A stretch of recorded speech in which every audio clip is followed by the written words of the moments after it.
The moment my husband told me I was too old to travel, I knew something in our marriage had quietly died. He didn't shout it. He didn't insult me loudly. He said it casually over dinner, while scrolling on his phone. "You wouldn't enjoy Italy anymore," he said. "All that walking, all that noise. You're not built for that now." I froze with my fork halfway to my mouth. Too old. I was 46. Not sick. Not fragile. Not broken. Just inconvenient. I laughed it off that night. Even smiled. I told myself he was just tired. That work stress had made him careless with words. But 3 weeks later, while folding laundry, I found his passport on the kitchen counter. And inside it, 2 fresh stamps. Rome. Florence. Venice. Dates that overlapped perfectly with the business conference he told me about. And tucked behind the passport, a hotel reservation. 1 room. 1 bed. 2 guests. One name was his. The other wasn't mine. That was the exact moment I decided I would not cry. I would not beg. I would not scream. I would wait. And when he came back from Italy, sunburned and smiling, everything he thought he owned would already be gone. Let me take you back, because none of this started in Italy. It started years earlier, with love that slowly turned into routine, and routine that quietly turned into disrespect. My name is Elaine. I met Victor when I was 28. He was ambitious, charming, and endlessly confident. I was practical, loyal, and believed in building something solid with someone. We built a life together. Or at least, I thought we did. I supported him through late nights, risky promotions, and years where his career mattered more than my own dreams. I handled the home, the finances, the planning. I made sure the wheels never stopped turning. And somewhere along the way, Victor began to mistake my support for invisibility. At first, it was small things. He stopped asking my opinion, stopped inviting me to work events, stopped noticing when I dressed up. Then came the jokes. Elaine doesn't like crowds. Elaine prefers staying home. Elaine's past the adventurous phase. I never said those things. He said them for me. By the time he hired Sophia as his new secretary, I had already learned to make myself smaller to fit into his world. Sophia was young, Bright. effortlessly confident. She laughed at his jokes too loudly. She touched his arm when she spoke. And she looked at me like I was furniture. Useful, but outdated. When Victor told me he was traveling to Italy for work, I didn't question it. When he said I shouldn't come because it would be too tiring for me, I felt something crack, but I swallowed it. What I didn't swallow was the truth when it finally landed in my hands. I sat at the kitchen table that afternoon, passport open, reservation shaking between my fingers. My heart didn't race. It slowed. Because clarity has a strange calmness to it. I checked our shared accounts. Every dollar had passed through my hands at some point. Victor earned more, yes, but I managed everything.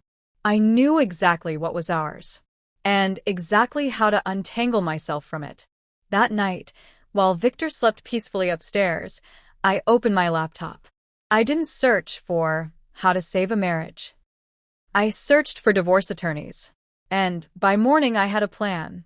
Victor left for Italy 2 days later. He kissed my cheek, promised to bring me something nice, and told me not to overdo it while he was gone. I smiled. And the moment his car disappeared down the street, I became someone else. First, I went to the bank. I transferred my half of every shared account into a new one under my name. Legally. Cleanly. Quietly. Then I called my attorney. By noon, divorce papers were drafted. By afternoon, I listed Victor's luxury car online, the one registered in my name because my credit had been better when we bought it. By evening, it was sold. Cash. Immediate transfer. I didn't feel guilty. I felt awake. Over the next 10 days, while Victor posted photos of wine glasses, sunsets, and cobblestone streets, I dismantled the life he thought was permanent. I canceled joint credit cards, removed my name from joint liabilities, secured my assets, and finally I packed my things. Not everything, just what mattered. I left the house spotless, the fridge stocked, and the divorce papers neatly placed on the dining table, right where he'd drop his keys. Victor came home on a Tuesday. I wasn't there. He texted me first. Landed. Where are you? Then he called. Then he called again. I watched the phone light up for my new apartment across town and felt nothing. Hours later, he found the papers. I know because my phone exploded. What the hell is this? Elaine, answer me. This isn't funny. You sold my car? I waited until the next morning to respond. One message. Check the accounts. There was silence for nearly an hour. Then a voicemail. His voice was shaking. You emptied everything. You ruined me. I almost laughed. I hadn't ruined him. I had simply stopped protecting him. When he finally showed up at my door, he looked smaller, older, Panicked. He begged, apologized, blamed stress, blamed temptation, blamed me for not trying harder. And then, this was my favorite part, he said, you're throwing away everything over a stupid mistake.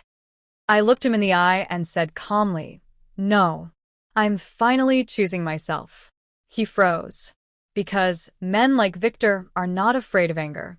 They are afraid of indifference. The climax came a week later. Sophia showed up, unannounced.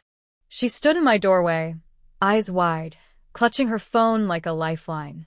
I didn't know, she said quickly. He told me you were separated. I believed her. But belief didn't mean forgiveness. I told her the truth. About the finances. About the lies. About how easily he discarded me once he thought I was old and irrelevant. Her face crumbled. Because predators don't like exposure. And mistresses don't like realizing they were never special, just convenient. She quit 2 days later. Victor lost more than a wife. He lost his reputation, his leverage, his illusion of control. The divorce finalized faster than he expected, because I had prepared, because I had documentation, because I had stopped underestimating myself. Today, I travel alone. Not because I have to, because I want to.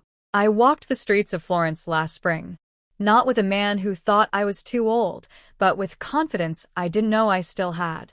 And sometimes, when I sip wine in a quiet cafe, I think about Victor, about how he thought Italy was an escape, but it was actually his undoing.